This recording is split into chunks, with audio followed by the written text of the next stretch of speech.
পবিত্র কোরআনে সূরা আল আনফাল আয়াত 9 এ মহান আল্লাহ তাআলা বলেন, যখন তোমরা তোমাদের প্রতিপালকের নিকট সাহায্য প্রার্থনা করেছিলে তখন তিনি বললেন, আমি তোমাদের সাহায্য করব 1000 ফেরেশতা দ্বারা, যারা পর্যায়ক্রমে আগমন করবে।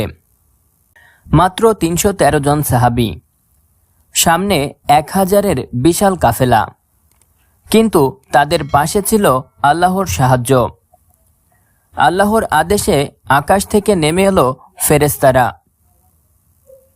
রাসূল সাল্লাল্লাহু আলাইহি ওয়াসাল্লাম নিজ হাতে সেনা বিন্যাস করছেন। আর শুরু হলো বদরের ঐতিহাসিক যুদ্ধ। কে জিতেছিল এই অসম যুদ্ধে?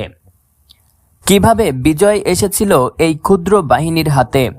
সম্পূর্ণ ঘটনা জানতে যুক্ত হয়ে যান গল্পকারের গল্পপাঠ পরিবারে। এই ভিডিও আসছে আগামী শনিবার। ইনশাআল্লাহ ইসলামের সোনালী ইতিহাসের অজানা অধ্যায়গুলো একে একে তুলে ধরা হবে আপনাদের সামনে।